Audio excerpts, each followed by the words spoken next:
I'm gonna fangirl.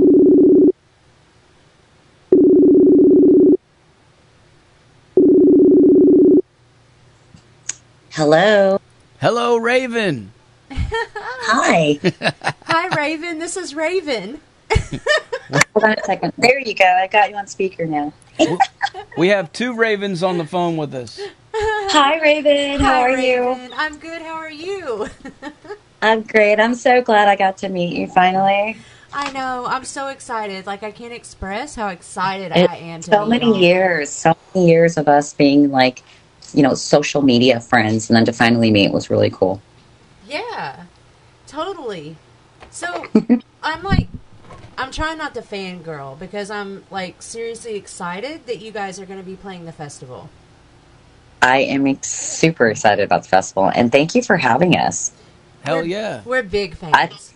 I've only heard great things about it. So, and a lot of DIY bands that are playing, I think, are like, they've heard of us. We've heard of them just in the circuit, in the DIY scene or scene post or whatever. But I think a few of them are like, oh, man, we're finally going to play something together. And it's like, yeah, like make sure you come say hi and like remind me, like, how do I know you? Where did we come across each other on social media and stuff like that? Because it's just been years and my memory's shot from COVID.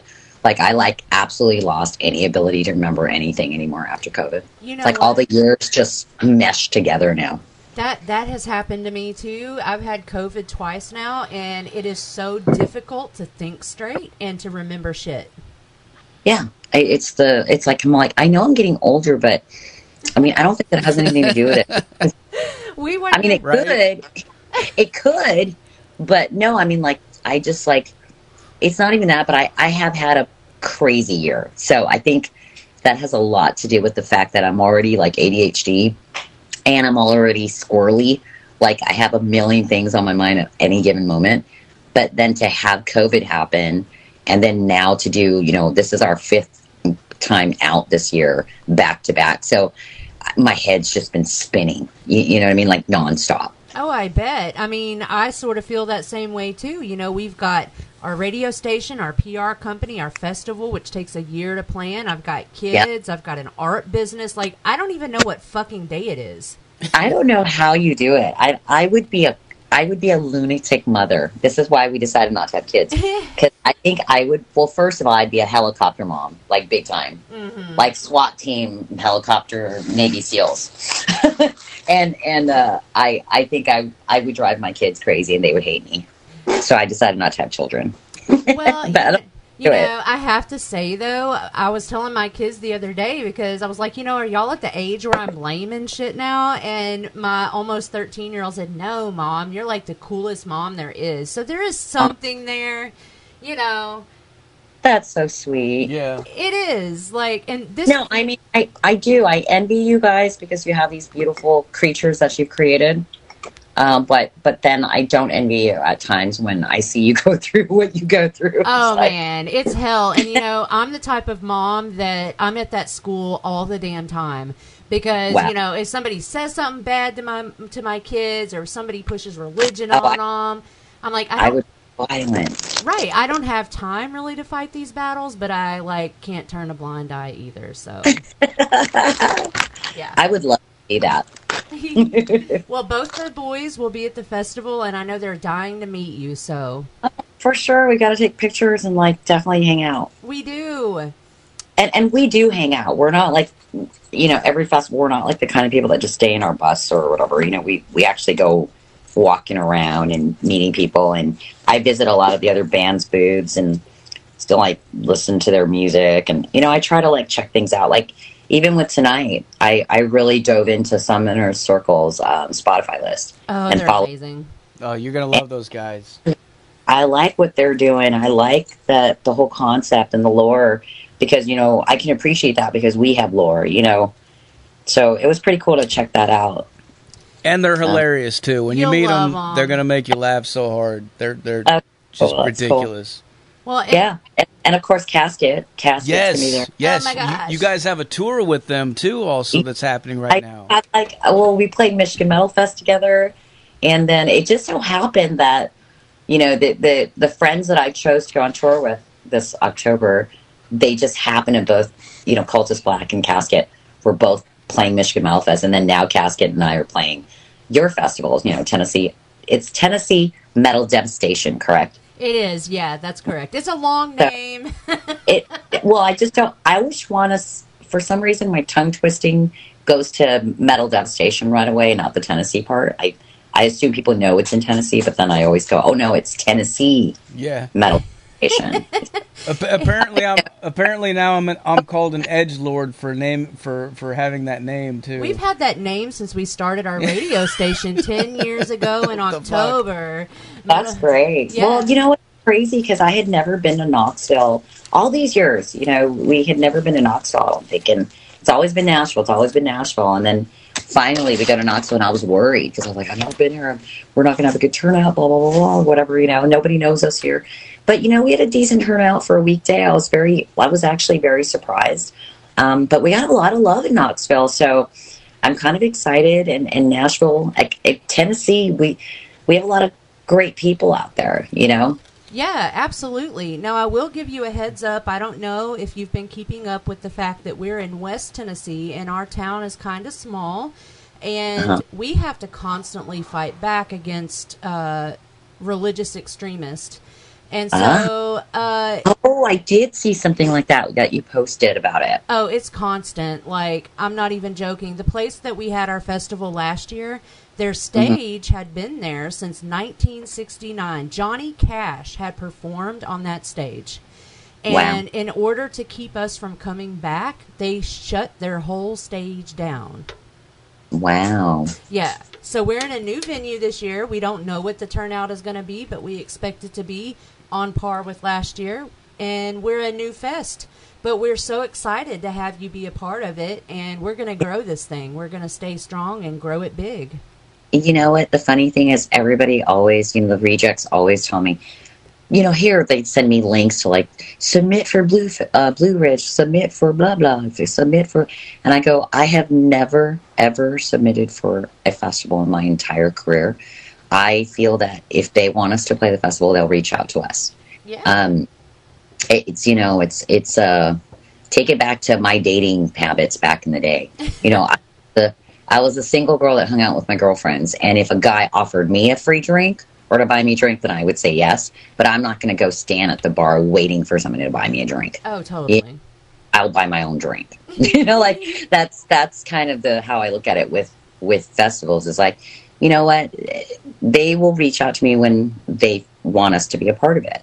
And so, like, I have actually always been more in tune with like the independent festivals like yours, because I just feel there's a lot more community, and I really like being a part of that. Whereas when I play the bigger festivals, it's kind of like I'm just a number. You know what I mean? Like you're just a number in the crowd, and like even the crowd, it's like sometimes you capture fans, sometimes you don't, but everybody's just doing their own thing. I don't feel like a personal fulfillment. But like, for instance, we just played Michigan Metal Fest, and there's a lot of brotherhood, a lot of sisterhood there. There's a lot of friends that come back for like a reunion kind of thing, similar to the Gathering. And the Gathering's on a bigger scale, but same thing. When you're family. And I feel like this is our beginning of being a part of Tennessee Metal Devastation, you know? Oh, yeah. And I want you guys grow, and I want to be a part of that, and just see that you guys keep succeeding every year. And I think we need more of it. Well, thank you so much. That means so much to us, because it's really difficult to do this here, and we also want to keep our lineup, you know, showcasing the underground. I mean, the underground is what means the most to us. And I love that. Yeah, you know, in the bigger festivals, I'm not putting them down, but when you have multiple stages and you're putting, you know, some of the smaller bands over here, well, then you divert a lot of people away from them with the bigger stage. So it's really important to us. We have one stage. All of our bands play that same stage. All of the bands mingle with the fans, and it really was special last year, and we're super excited to hopefully recreate that this year. Yeah, I can't imagine how much work it takes. And I've seen Steve do it with Michigan Metal, and I know you guys were working 24/7 to make this happen, and I can appreciate how hard you work to make something like this happen, and have a place for DIY bands to go and like thrive. together. And I personally appreciate that so much. And I want to be a part of something like that, continually through my career. Well, thank you so much. And we are so stoked to have you guys. And shout out to Fuel the Funeral Entertainment, because I have absolutely adored working with those guys. They're great. Yeah, they're wonderful, and I want to give them a shout out while we're doing that. Yeah, because not all agencies like that are. Some of them can be pretty hard to work with. They are. I don't want to name any names or anything, but yeah. 5 days, just so you know, in my career. So I'm sticking with this one. These guys are amazing, and they work very hard, and they give a shit about what the artist and the band wants, what strategically needs to happen. They communicate very well with the promoters, with you guys, always on a very positive level, not talking at you, but, working with you. And that's how I work. So it was really nice to finally have agents who work with me and with the promoters and the festival. So it's all on the same page and the same kind of mentality, Like he even called and talked to. Yeah, I had a really long conversation with Hunter the other day. And I may or may not, I'm thinking about it, and if I can squeeze in the time, I may be joining the team over there. We're going to see. But, wonderful people, very in tune with the scene, and totally supportive of the bands. Yep, 100%. And I don't think not even one single time that I've texted them, called them, emailed them, anything at any given time while I'm on tour, while I'm off tour at 3 a.m. I hear from them at a very appropriate time. Obviously, if I'm texting them at 3 a.m, I don't hear from them until 7 or 8 a.m. But always a response, and always a great response. Good information. I'm never guessing. I'm never going, oh my God, what's happening? I don't know what's going on. They're just extremely organized and extremely on top of things. So I feel so lucky to have them. I'm so happy that, Hunter and I reconnected. It was perfect. It was perfect for me coming back, back to touring this year. And I so needed, a strong team like them. And I don't have anything bad to say about them except that they're just amazing. They are amazing. Yeah. I totally agree. Definitely one of my favorite booking agents to deal with, because like I said, they're human and they care, and that's different. There was one band probably around February or March, and I won't name them, but I reached out to their booking agent, and I was like, I would like to talk to you about booking this person. And I made an offer, and he simply came back with no. And never responded to me again. I'm like, okay, well, fuck you too. But, shit, we have to start somewhere. I think some agents have really gotten, up there, and they just don't want to help. Anyone kind of get up, get up in the scene, get ahead, get any traction at all. And I understand when you have your own roster and you're trying to build them. But again, they're missing a huge point, is that the fresh new scene from the DIY scene can actually build up their existing band. Exactly. By supporting community, supporting the shows, and they don't get it. Everyone's stuck in this rut of, the mid-sized national touring bands only go out with the big bands. And that makes sense, yes, because they need to move the needle and build fan bases, right? But you're forgetting one whole piece of it. It's just, I kind of compare it to lower, middle, and upper class. Yep. Class just forget that the middle class and the lower class is what makes them upper class. Right. It's an equation, right? And that's the same thing. It's there's the DIY scene, but a lot of DIY bands like myself, unbeknownst to the world, is that we choose to be, not because we didn't get offers from labels. Right. So it's a personal choice that I turned down a record label. You know what I mean? Because I want to stay organic. Huge respect for that, by the way. Yes.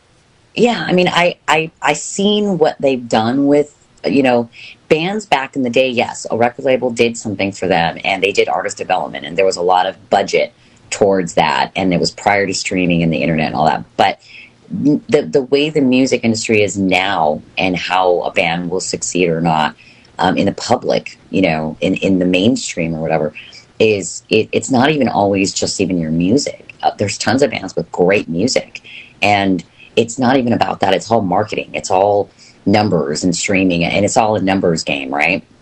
And for me, it's like, well, and I see it, a lot of DIY bands, we're in it for the music, we're in it for the art, and it's not all of us are looking to be the number one new rock star. You know, we just enjoy a musical career. And so when labels approached me going, oh, well, you know, don't you want to go to the next level? Don't you want to become the next big thing? And I said, I'm really glad you asked me that, because that's the thing, is like, you can't sell a mansion to somebody who's looking for a cabin. You know what I mean? Right. Like, I'm in a mansion. I know you can tell me, ma'am, I don't want a mansion. I want a freaking cabin by the lake. So like, for me, it's like, I never wanted to be, you know, Hailstorm. I never wanted to be anything like that. I just wanted a musical career. I wanted to make music and earn a living, a decent living, a roof over my head, food on the table, you know, and I can enjoy doing my art and living my life the way I want. And that's the thing that they missed, is like, you can offer me all you want, but if that's not that wasn't my goal, then you're missing the point. And I think people assume that every band wants to make it big. And I'm not saying that if we did really well and had millions of fans that I would go, you know, I would complain about that, but I want to do it on my own terms. Like, I want to make fans that are a deep fan base, that are loyal, that love what we do. They get the lore, they enjoy it, they enjoy the art, and it's a community, and everybody is like reciprocating this love and this energy and this passion that we all love metal music and rock music and the whole aesthetic around it. You know, that's what I'm having the most fun doing, is enjoying the whole encompassing art around the music, the comic book, everything that, you know, the shows, everything. That's what I'm in love with. You know what I mean? Being a rock star or being famous, you don't really fall in love with that. Most famous people hate their fucking lives. Yep. Because they can't live peacefully. You know what I mean? They're too famous, right? Right. And they're on like they're all on all kinds of shit to like cope with that. And we see those in documentaries all the time, right? We do. I mean, look at Ozzy. He's fucked up. You know what I mean? Yep. He is fucked up. But what I think keeps him going is his family. It's, you know, Sharon or whatever, and it's it. And it comes down to the basics. It's like, you do things that you love and you surround yourself with people who love you and support you.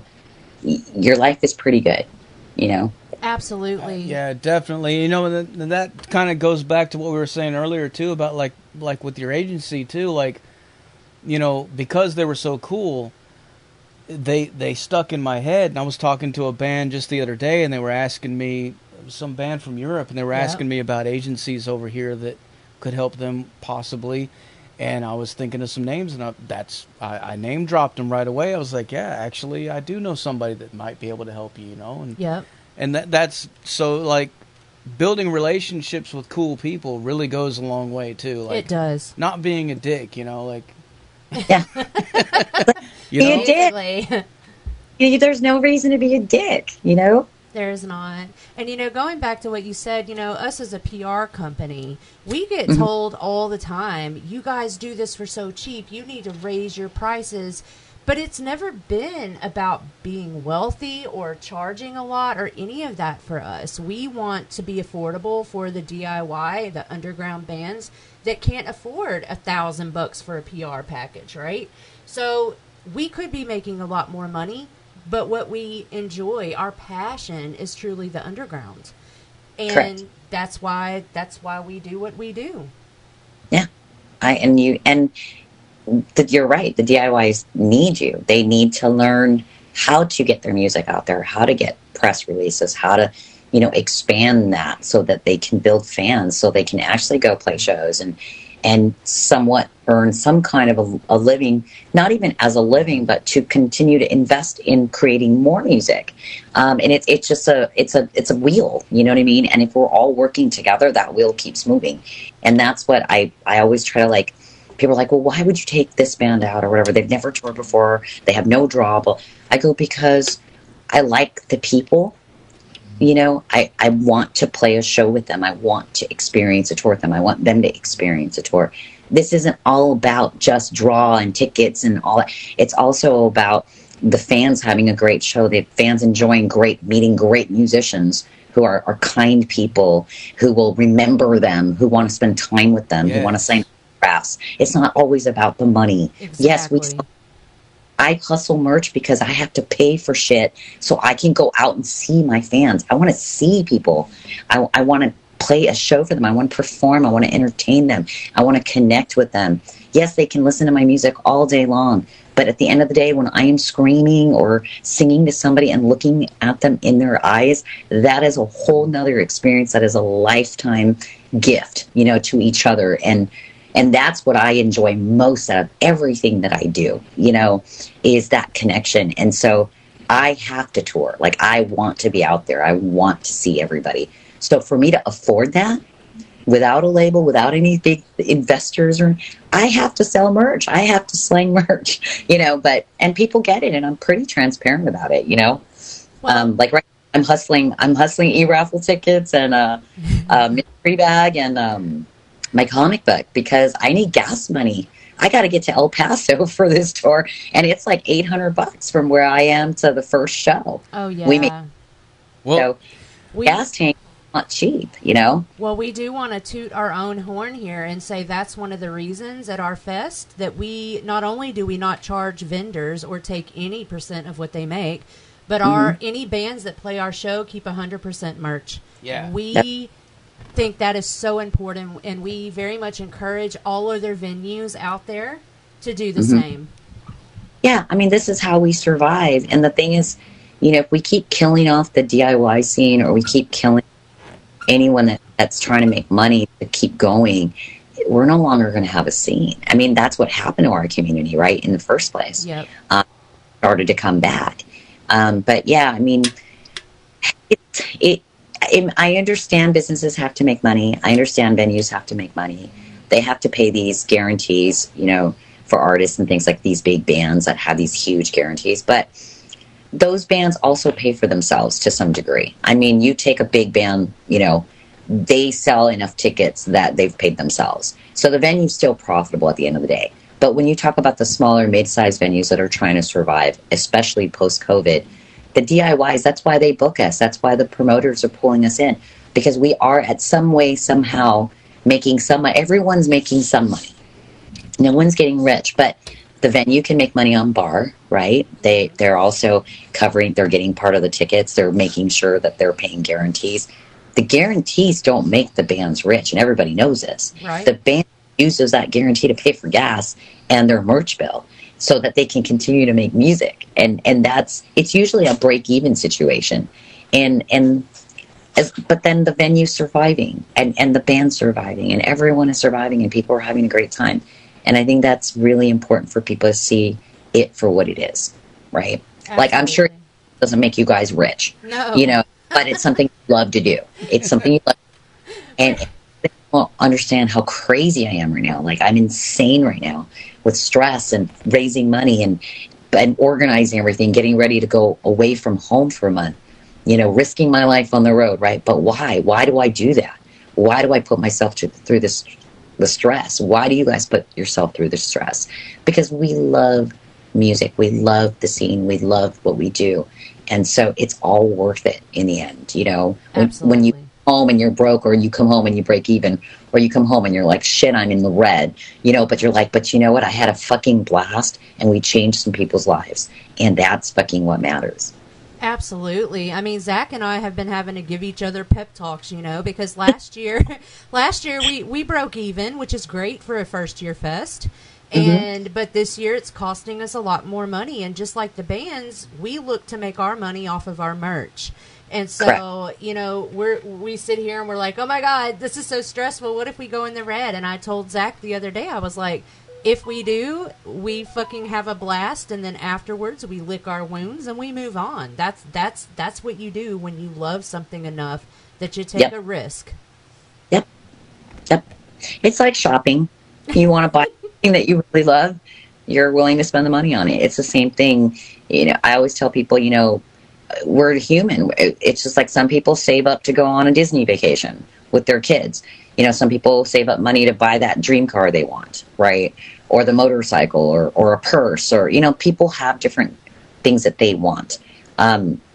Artists, all they want to do is do art. So they spend all their money in the tools in their craft, and they spend all their money and time and energy into doing exactly what they love. And it doesn't matter if they're rich or not. It's just about being able to produce that next song, to create that next piece of art, to go and perform it. You know, it's all about that. And I'm still that person. You know how they say, like, you can't take the ghetto out of the girl or whatever, you know, one of those little cliche things. Doesn't matter what I do in my career, I will always be DIY. I will always be underground, because I'm weird. I've been underground and weird my entire life. Since I was and that's never going to change. It's the root of who I am. And I have learned to love myself. The inner core of me is a fucking weirdo, and I like dark shit, and I love heavy music, and this is where I live, and I love it, and I love being around people who love it, and this is what I'm going to do for the rest of my life.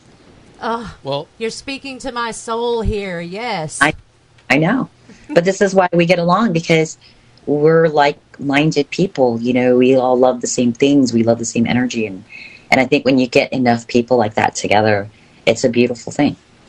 I agree. You know, speaking of merch, I got to ask you, because I know there's a lot of people around here, because they don't get anything else like this ever. Like, this doesn't happen around here very often. So there's people around here that have been saving up all fucking year for this. So, you know, what kind of merch are you guys bringing, man? What kind of stuff are you guys going to be having to sell? We obviously we have the T-shirt spread, but I think I have 4 different designs this time, because it's spooky season. And then we've got our posters, because we're always at the table. The entire band's at the table, meeting everybody for free. Hell yeah! You know, we're there signing autographs, taking pictures. We'll sign if you can't afford to buy a poster or anything.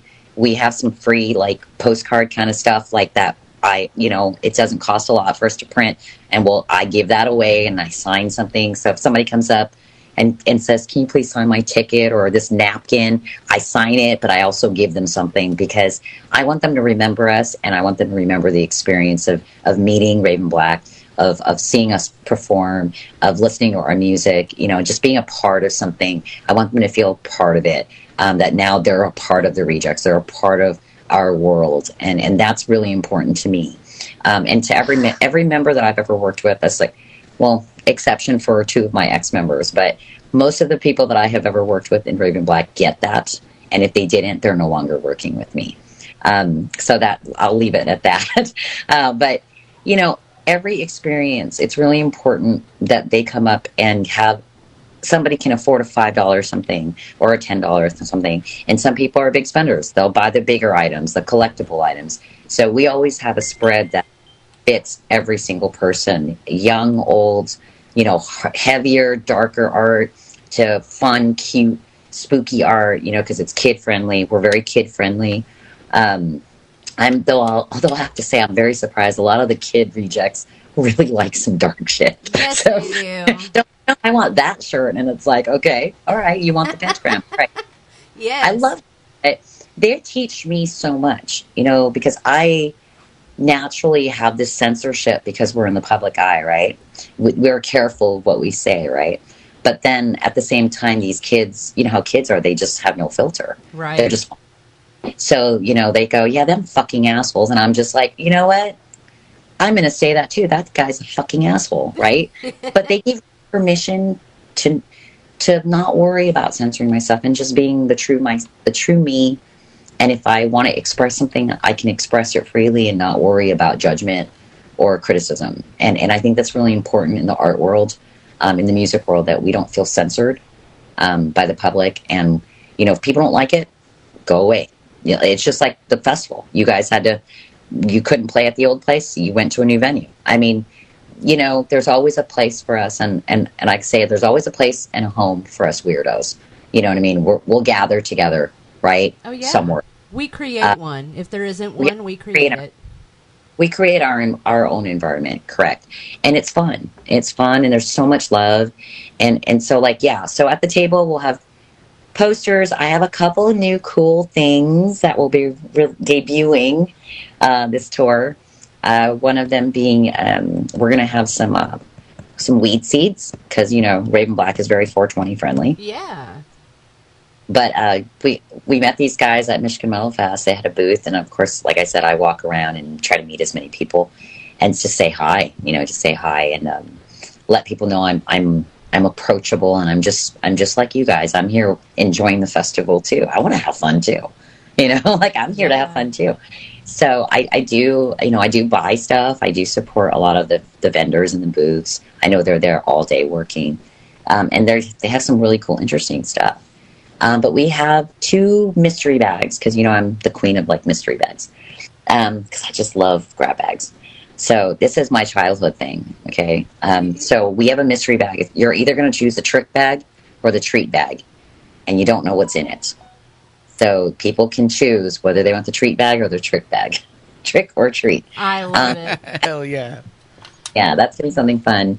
And anybody that buys a pre-sale ticket to the festival or any of the shows on tour, they're going to get a special red key at our merch table. So if they just show our merch girl that they bought online pre-sale tickets to the festival, they will receive a red key, and it's a 3D printed red replica of the key of my album. Ooh. But that is redeemable for Christmas. It's a Christmas present. So I think I have a total of 400 keys, and I only gave out half of them on the last couple tours. So we still have a lot to go. So if you pick up a red key because you bought a pre-sale ticket, you will get a Christmas gift from Raven Black. Oh my gosh, I love it. And only the people who hold a red key will have access to their Christmas gift. I need all of it. I'm going to have to come to your booth and get all of it. Yeah. So I always try to make things fun, like a game. I try to bring our inner child out. You know what I mean? Because I think, why not? Why can't adults have that moment of being a kid opening a present? With that surprise and that kind of excitement. And so I try to make things fun and interesting. So that's why I came up with the mystery bag in the first place. But it caught on, and now people look forward to it. And so unfortunately, I'm going to be on tour during Halloween, and I usually do my Halloween mystery box. And we started that during COVID to keep people, excited and having fun and being able to celebrate Halloween at home. So we did that, but now it's become a thing. So now that we're on tour, we're going to create the Halloween mystery bags on tour. And it's either trick or treat. So, well, I am super excited about that. And going back to what you said, reliving, the childhood, whatever. That's one of the things I love so much about your music, because I was a teenager in the mid and late 90s. And your music feels so much like that horror. I say horror metal. I don't really know how to classify it, but it makes me feel like I'm back, Yep. in my Marilyn Manson, 9 Inch Nails, Rob Zombie days. Big time. Yes. Yeah. And I'm not going to lie. That is my era. That was my influences growing up as a teenager. I'm 53, so I grew up in the 70s, 80s, and 90s.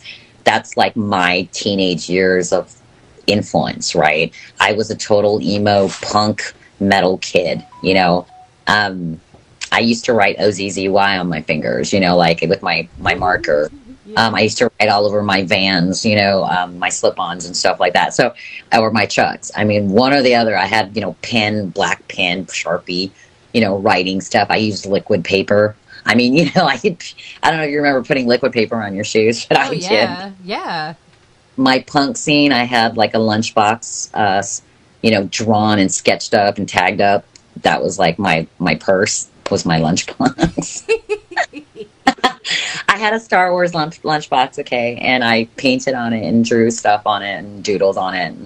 And so, like, I've been this person my entire life, and so of course my music's gonna have that in it, you know. And I always explained what is Raven Black's music. It's all my favorite things thrown in a blender and stirred up together. So I absolutely love it. And you know, I love, you know, like Dollhouse and 13, but I have to tell you that your song Hear Me Cry really, really touched me in a very special way. I would love to hear a little bit more about that. Well, Hear Me Cry is just, it was our anti-suicide song because I've just dealt with suicide, you know, most of my life. And, you know, my first attempt was when I was 13. And, you know, I ended up in an emergency room, getting my stomach pumped and all that good stuff. And then again, you know, going through it when I was 18, just because my first boyfriend in my life used to abuse me and beat me up, and I didn't know better, you know. It's just a different generation where you were always taught that you would have your first boyfriend and marry him and save yourself for one person, right? Right. My upbringing. So, of course, as soon as I grew up, I was like, wait, that's not the case. I don't want to just be with one guy. I don't want to save myself for anybody.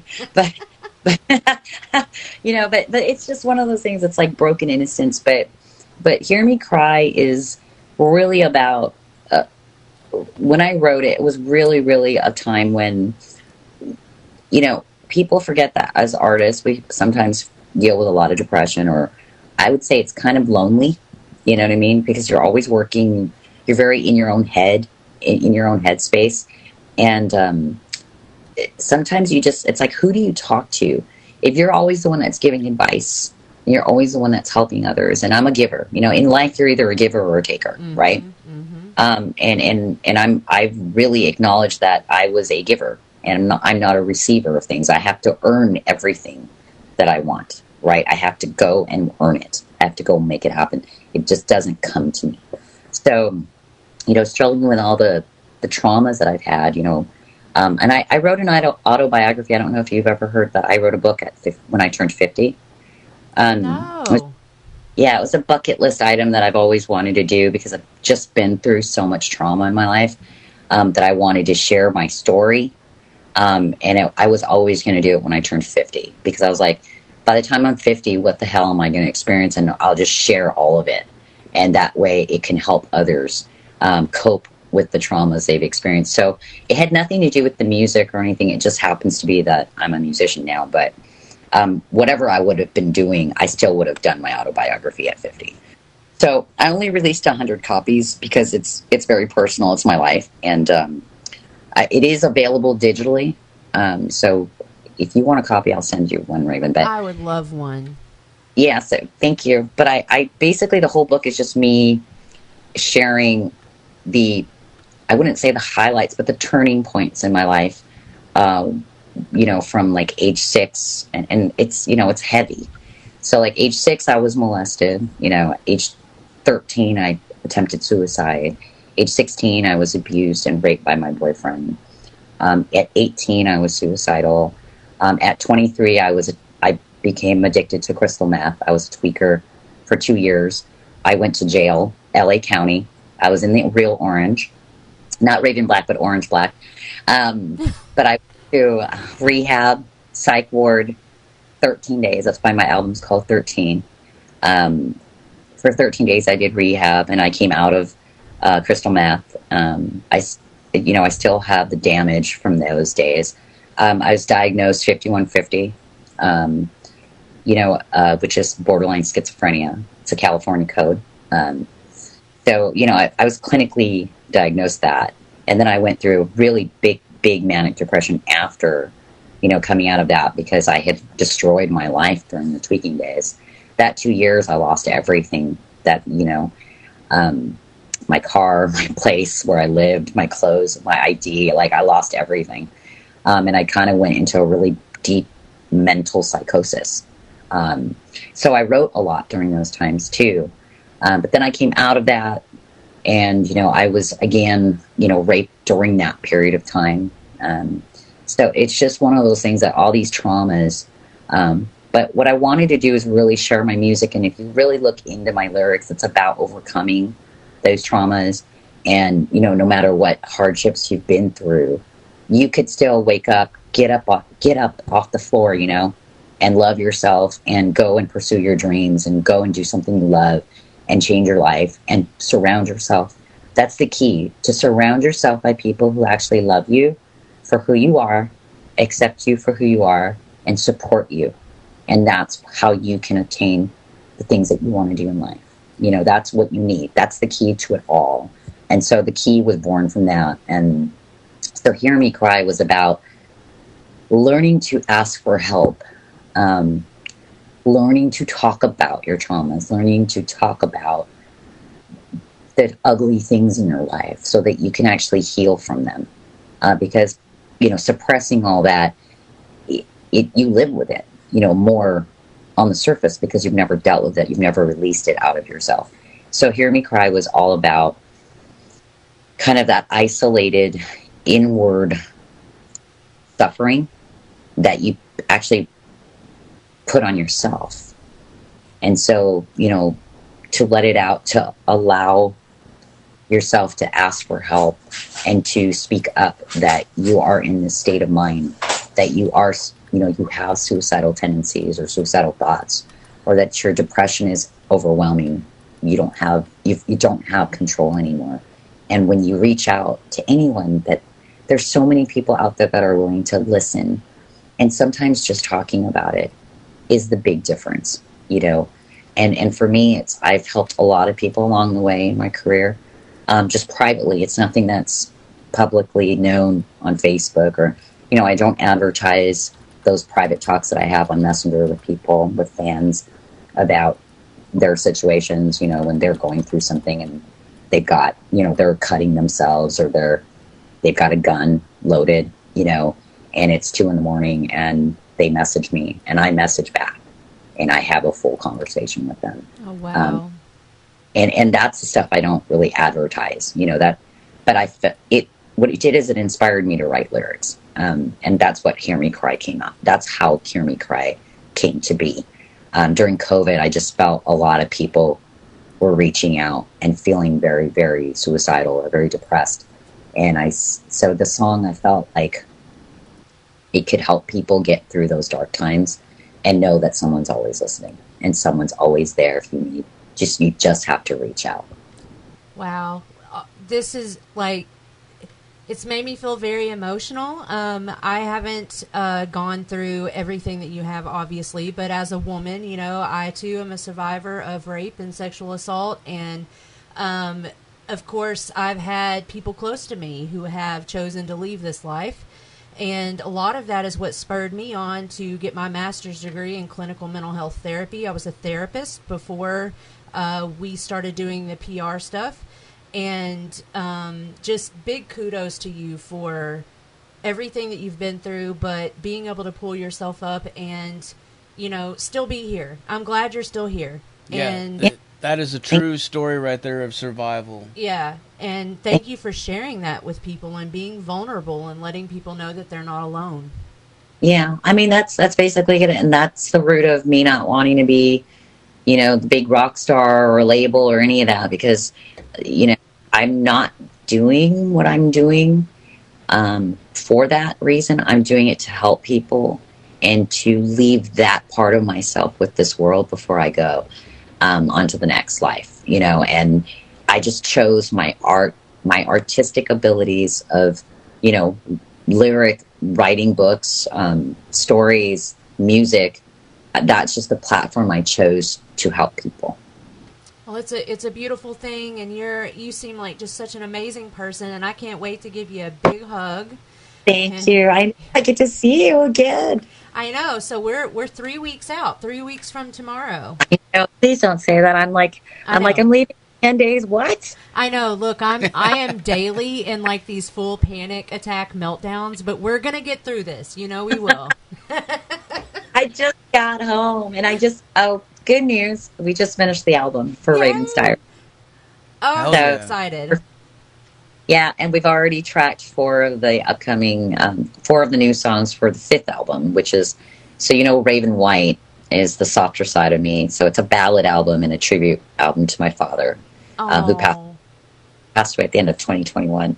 So, of course, I spiraled into depression again.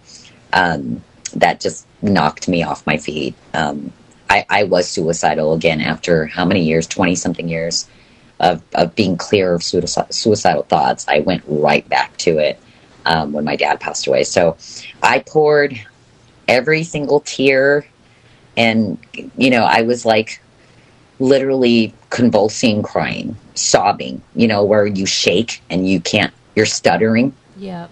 But I was in that much pain, and sorrow. So I poured it all into writing, and that's what Raven's Diary is.